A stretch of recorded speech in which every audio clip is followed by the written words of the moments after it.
Well, good afternoon. My name is Chris DeWald, and I'm here in the beautiful town of San Antonio, Texas, at our 44th annual SRS meeting.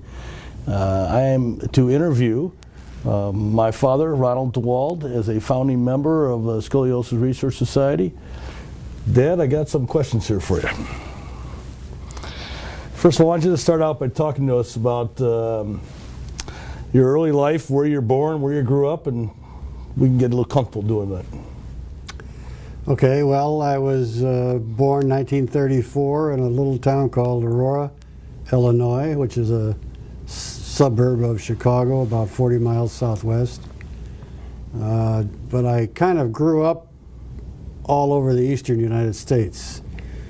34 through 44 were not good years, as you might know, and but ended up, surprisingly enough, back in Aurora for high school, and then on to college at the University of Illinois in Champaign-Urbana. Medical school was in Chicago, and I graduated in 1959. That's 50 years ago this year. And did you end up then doing your residency? Well, actually, you could tell us about that whole medical school into on into residency. Sure. Medical school is 55 through 59, and that's the usual medical school trials and tribulations that we all have. And I didn't know what kind of doctor I wanted to be. I took a rotating internship, which was really a mixed kind of an internship. And then I applied for residency in both orthopedic surgery and radiology, was accepted into both, and had to make a decision within a few short days, and decided on orthopedic surgery, and I think it was for the best. Yeah, I would think so too. Did you flip a coin, or how'd you? No, I just, I think one word that stuck in my mind was, you know, you'll be working in the shadows all your life, you don't want to do that, and what will you do with your doctor's bag if you go into radiology? So. And you went to the University of Illinois for everything? I went there for medical school, and then I took a rotating internship over at Presbyterian St. Luke's Hospital, and then I came back to the University of Illinois for my residency program. And I was there for 2 years, and then I was drafted into the United States Army. That was Berlin Wall was built 1961, and Kennedy called up the reserves. There weren't enough doctors, and so they instituted a doctor draft. I got caught up into it. Fortunately, was able to delay my induction for 6 months. I didn't go in until July of '62, and those 2 years of orthopedic training allowed me to have an orthopedic surgery MOS number. So I went into service as an orthopedic surgeon, and was stationed at Valley Forge General Hospital in Phoenixville, Pennsylvania. I don't remember too much about that. I was only about, what, 6 months to 2 years? That's right. You were 1 year old when we went there. Well, what then, obviously when you're doing your orthopedics, and that was interrupted during your time at Valley Forge, and you did orthopedics then too, yes? I did orthopedics at Valley Forge. It was a wonderful experience for me there. It was a Surgeon General hospital, which meant that we had a lot of more serious and complicated orthopedic surgery problems that came up the line to the Surgeon General Hospital. Surprisingly, the chief of orthopedics had a colon cancer, so he was out of the picture for almost a year. The next in command took his place, and I took that man's place, so I was really ward officer in charge of all the orthopedic patients that were at that hospital. We had over 100 down patients, by that I mean in bed, and over 150 up patients that were convalescing from various and sundry problems. Most of these were all accidents. Most of them came from Fifth Army in Europe, and although we did have some Vietnam advisor soldiers that were wounded in Vietnam, this was before the real hot war developed in Vietnam. Well, you know, the main question being part of the Scoliosis Research Society is what kind of caught your interest into scoliosis? Well, it's always it's always just an occasional thing that happens. I as a first-year resident, I was assigned a topic for a thesis that we had every year, and my thesis topic was scoliosis and pelvic tilt. So I immediately began to read up on that and discovered there really wasn't much literature on it. What year was that? That was 1960 to 61. And you said you were a PGY? I was PG2, PGY2. Mm-hmm. Yeah. And I liked it so much that the following year, PG3, I asked please to have another topic on scoliosis, and I was assigned. So I was kind of hooked early on scoliosis and its treatment. And at that time, who do you think your early mentors were? Well, the fellow that was doing the scoliosis work at our hospital, the university hospital, was a man, Claude Lambert, and he was an excellent surgeon as well as a gifted physician who patients all admired and looked up to. When you think about scoliosis care back at that time, what do you think how it was like compared to now? Oh, it's so different. It's hard to compare. In those years there was no internal fixation for scoliosis, so all of our time and effort was preoperative correction with either cast or traction or a combination of both. And many of these patients were down in bed for a prolonged period of time. We operated in the cast. We would cut big holes in the back of the cast so that we could maintain the correction while we did the fusion.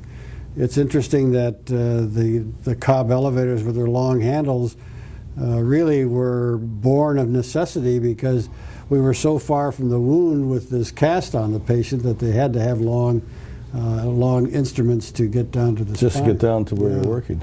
So the usual routine was see the patient, exercise the patient, perhaps put them in a cast, maybe a turnbuckle cast or a wedge the cast, or use a localizer cast, or use a halo cast.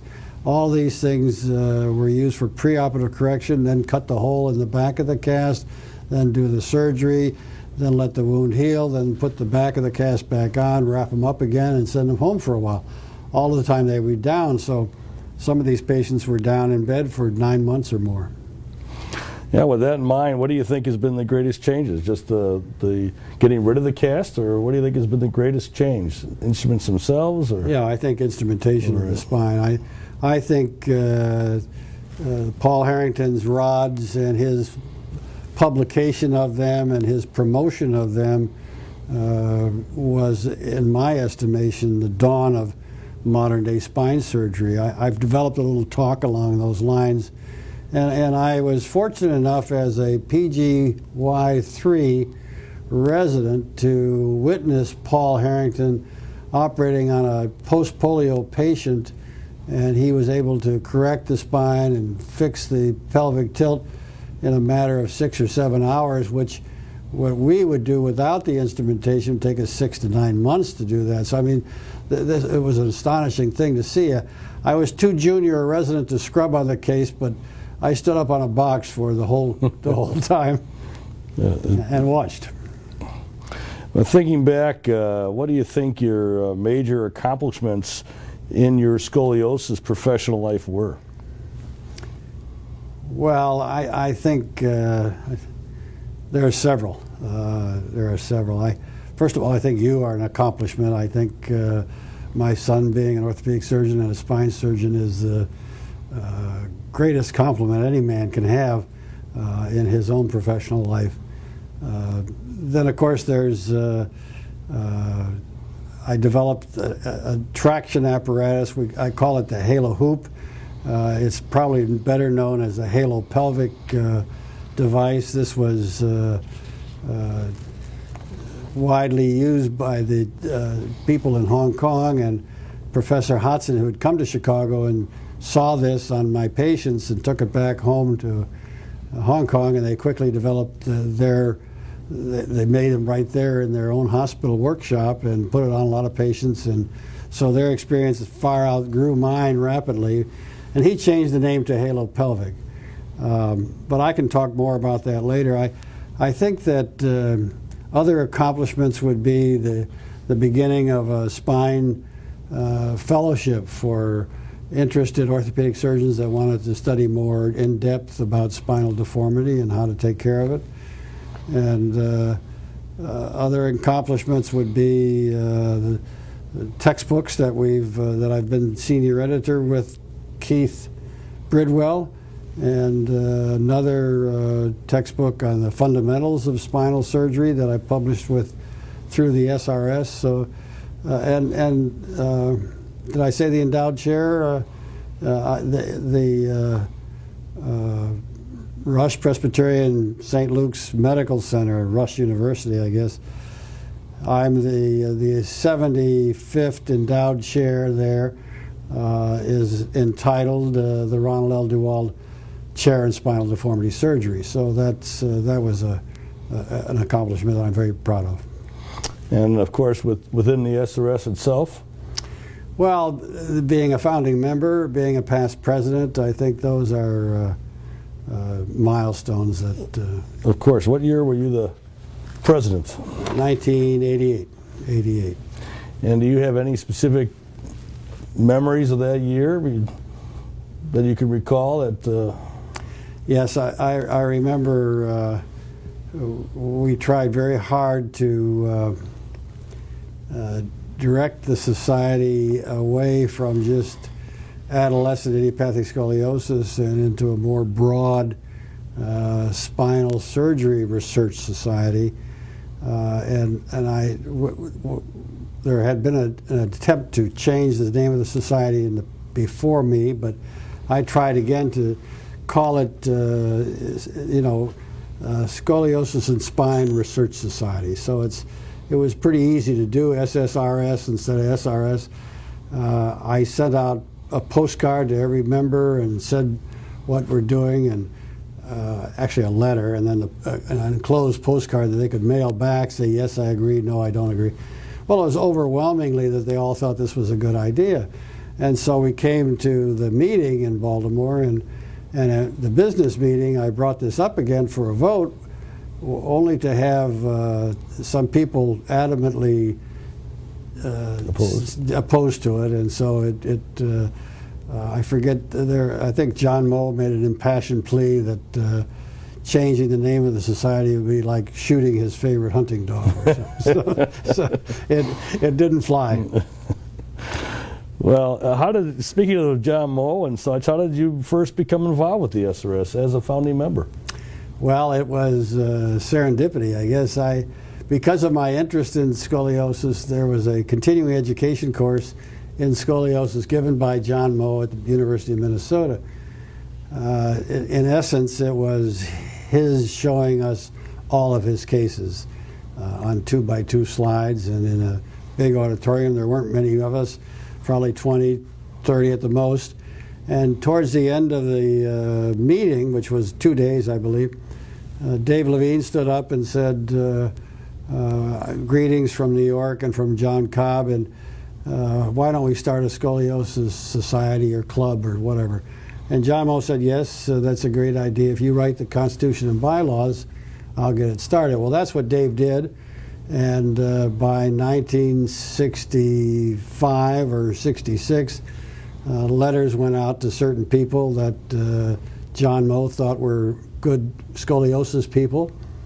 And the mentor that I talked about earlier, this Claude Lambert, received a letter asking him to join. And at the time, he had a heart attack. And so he couldn't go to this meeting when it was being held, and wrote to Moe or called him on the phone, I don't know, and said he's going to send me, and if it was all right, in his place. So that's how I got the invitation, and so I went, and that's how I happened to become a founding member. Now, I was only 32 years old and just fresh out of residency training, and I was in awe of these gentlemen that were well-known names in scoliosis. Tell me about that Then that very first meeting after you got that invite, you went there, you said you were in awe. What was the person, or who was the person that stuck out in your mind during that meeting? Well, it was two of them, but John Moe obviously was the main driver of this whole situation. He got it started. He made Bill Kane do all the grunt work, but he was obviously the main feature. Paul Harrington was there, and it was, before Harrington worked with his rods, Moe was doing scoliosis much in the same way I described, with cutting the hole in the cast and pre-op correction, etc. And of course, when Moe saw the Harrington rod, he immediately jumped on that bandwagon, and off we went. How do you think the SRS meetings have changed over the years? I can't imagine that there's anything similar anymore. Well, it's. I think what's happened in an effort to allow more people to be participants in the papers and in the posters. They've cut down the amount of time for the presentation. It used to be 8 minutes with 2 minutes for a rebuttal or discussion. Now it's 4 minutes and not much time for discussion. And I think that we've all become so specialized that it's hard for somebody who does mostly adult work to even make any comments about a pediatric case, and vice versa. Yeah. You think about it, I remember going to those early meetings and seeing some of the guys, the icons, the founding members who would get up, and I think they were used to kind of debating and discussing, and I think I asked you this in the past, but who do you think were the most, or the best debaters among all those docs in those early days, or even now? Well, it was always the Europeans more so than the Americans, who were. Alf Nachumson was always someone to talk with and to argue with, and he wasn't afraid to join any side that seemed to be available for good comment. And some of the English who would come to our meetings also would be free to comment on all sorts of things. And had no qualms of doing so. None whatsoever. That always seemed to make it much more interesting when those debates go on. When you think back, where do you think, in your mind, what was the most interesting location of the SRS meetings, either to you personally or professionally? Well, the first time we went overseas was at the behest of Alf Nachumson, and this was 1973. So we had been a society since '66. This was 7 years later, and for me, it was my first trip of any length abroad. After Gothenburg, Sweden, we went to Lyon for another part of this scoliosis meeting, and that was the birth of the French Scoliosis Society in 1973. They call theirs the GES, which stands for Groupe Etudes Scoliose, and it's. I've been to many of their meetings, and even though they're in French, you can follow along because of course, many of the X-rays and pictures are there, and the French. A lot of French words are the same as ours as far as spinal deformity. Well, that's kind of the first two locations you were saying was Sweden and France? Yes. The same trip? Same year, same trip. But outside of those two, I know you've been to many places. I remember seeing those pictures when I was a kid. Out of all the things you'd gone to, was there any one particular place you really loved for whatever reason? Well, I think Japan. I've been to Japan several times. Their culture is so different than ours. But yet they're such a modern, vibrant society that, and yet so polite. I really am impressed with the Japanese. Well, and the Halo Hoop won an award at one time. Did it at the SRS or was it at the Academy? No, actually it was at the AMA convention. We were working with the Halo Hoop, and we made an exhibit of it. Now it was again a happenstance. The director of I don't even know the name of his department, but a department that does illustrations, graphic design perhaps, but he was also making these exhibits for the different specialties around the medical center. This was at the University of Illinois, and came to Ray, who was the professor, and he said, well, maybe talk to Dr. DeWald, and do you have anything that we could show? And so I started to work with them, and with the idea of making an exhibit showing the halo hoop. So as it came together, as the ideas began to mount, this man helped to develop the exhibit and design, and I supplied all the medical information and background and photographs, and we even had a model skeleton with the halo hoop on it, and this kind of hung in the middle of the exhibit. And I took it to the AMA. It was held in, I think, Atlantic City, and it took us a while to put it up. Two of the residents came along with me. We had to take it out of its box and put it up. I mean, it was quite an undertaking. And lo and behold, unbeknownst to us, the graders or the people that make these judgments were coming by, and we got high marks, and we won the second place. So we won a silver medal, and actually I have the silver medal at home, and it was quite an honor. So we subsequently then took it to the Academy meeting, and we took it somewhere else, I don't know, and it was a good thing. We enjoyed it.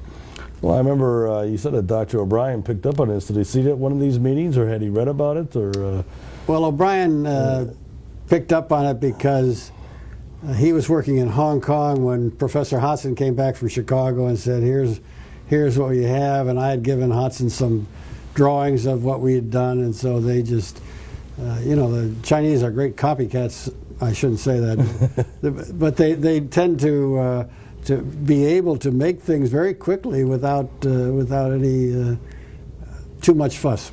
And you spent some time over there with them as well. I did.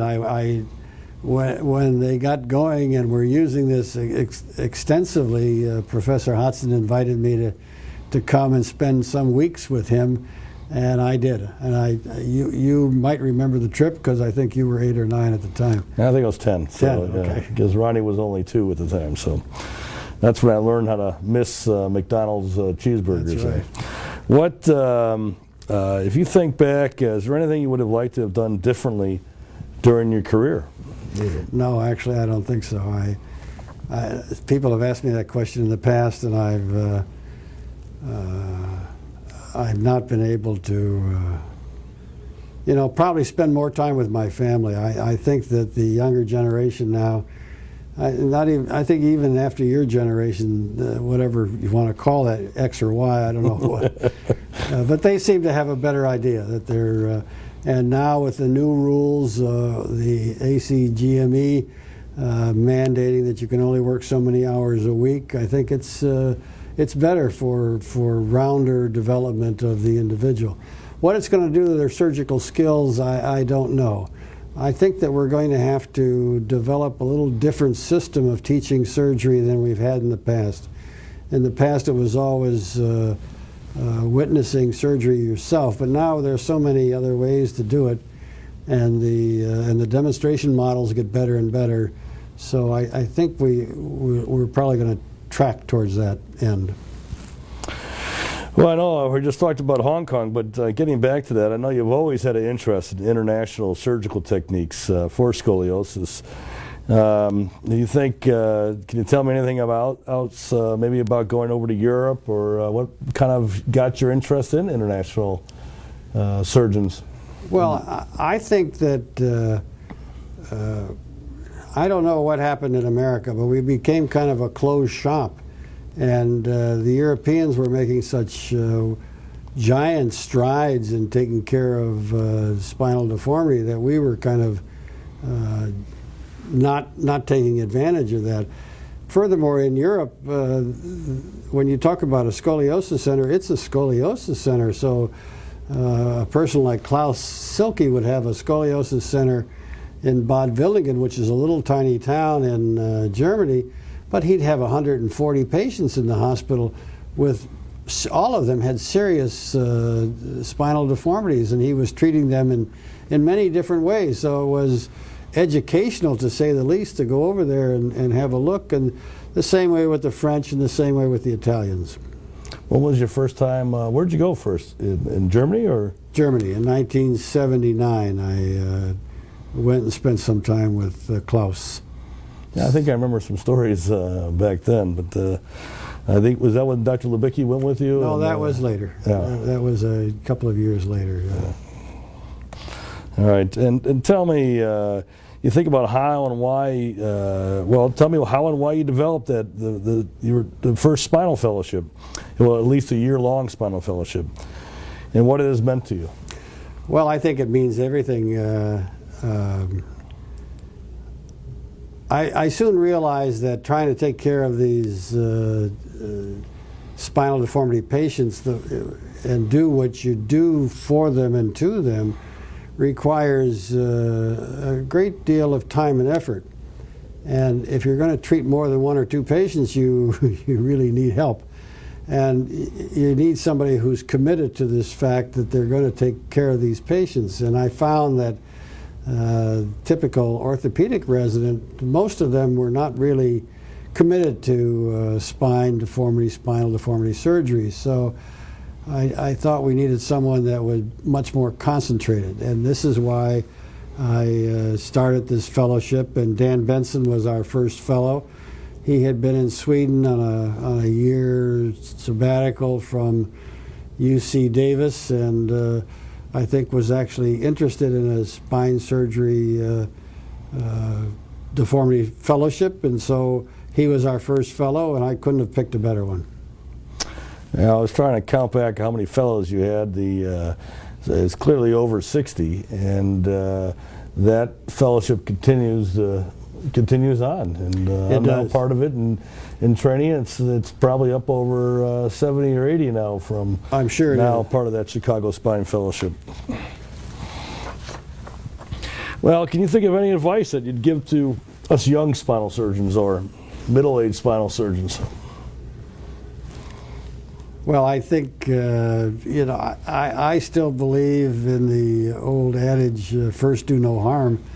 I used to be able to say that in Latin, primum non nocere, I think that was written on the wall above the mortuary in the Cook County Hospital, where we would watch autopsies performed. And it's a good thing for a spinal surgeon to think about this.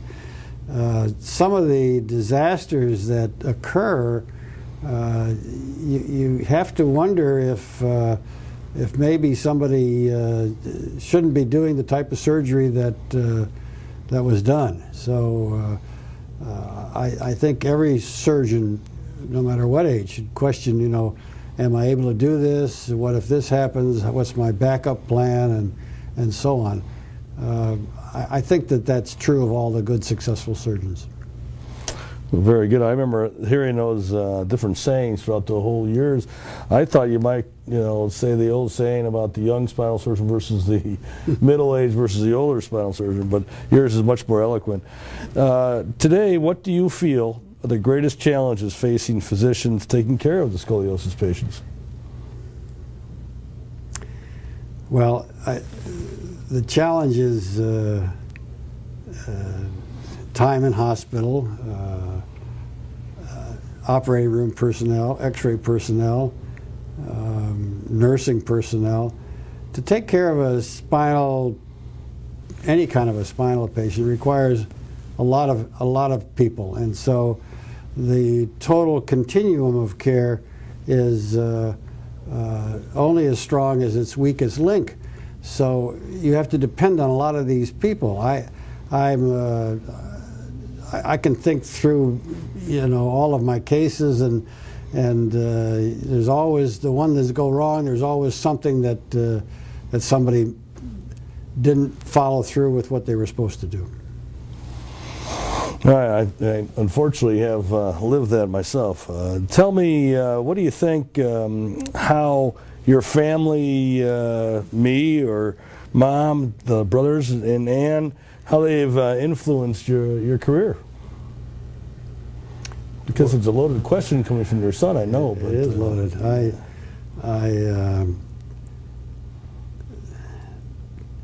I read, you know, in going through Ann's things after she passed away, I found a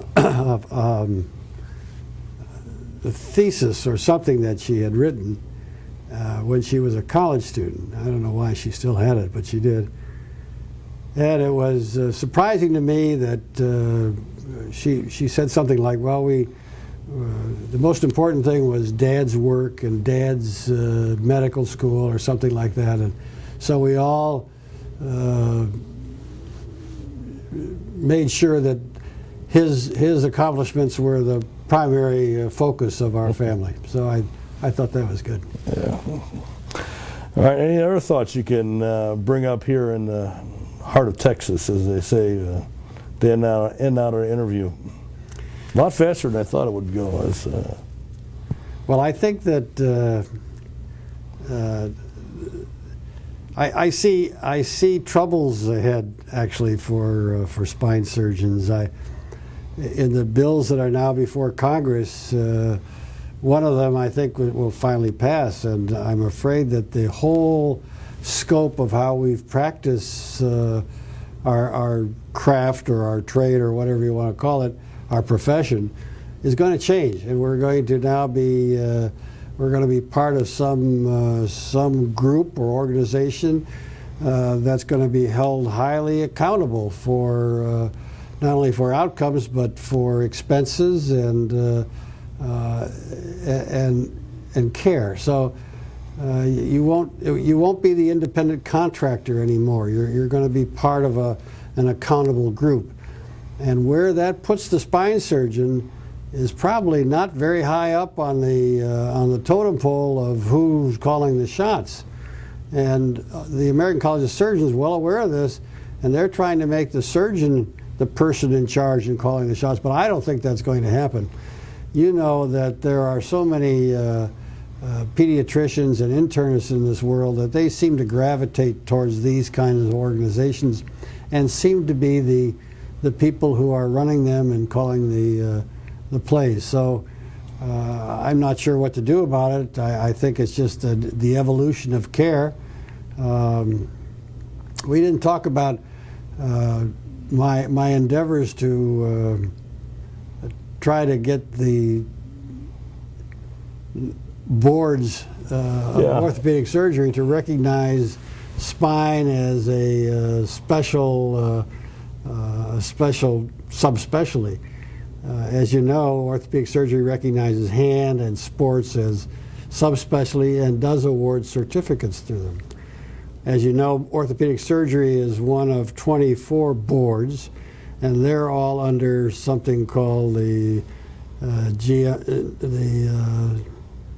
I'm blocking on the name of it. It's the American Board of Medical Specialists, ABMS, and the 24 boards are the latest one to be formed, I believe, was emergency surgery. That was born because emergency medicine was born because no one wanted to really run into the emergency room and take care of the patient, so they made their own specialty. And now they're so busy that they don't know what to do. But as I said before, I think that the whole organization of medicine is archaic. We need to change that. We need to go to a system-oriented procedures so that if there's a cardiac system, then we should be able to treat it medically as well as surgically and all treat it down the domain and not have one medicine and one surgeon, etc. But those are controversies that are better left for another time. So have a spine service. Have a spine service. Have a spinologist, if you will. Now we have people like a PM&R person who kind of functions that way, but they're really not educated in the spine. They're just educated in rehab. And we have pain doctors treating these people, but they're not educated in spine either. So it's not a very satisfactory situation. And they all are independent contractors, all billing the patient, which just confuses everything. When did you start thinking about doing the sub-certification? When did that idea come to you? It came when Tony Dwyer brought up spine boards. He just decided to independently declare that we should have a spine surgery board. And I thought, well, that's a good idea, but why don't we go through the organized system rather than just independently make a board? You know, there are a lot of independent boards around, but they have no backing by the recognized the ACGME or? Yeah, and the ABMS. And that was where that textbook idea and the core course came from? From the SRS core course? Yes, the advice I received was that you had to have a distinct entity, you had to have a core curriculum that would prove to the certifying board that you were a subspecialty. So I first decided to write up the core curriculum, but then as we were working along on that, we were going to present it as a course to the SRS. It became obvious that all this work we might as well make into a book, which we did.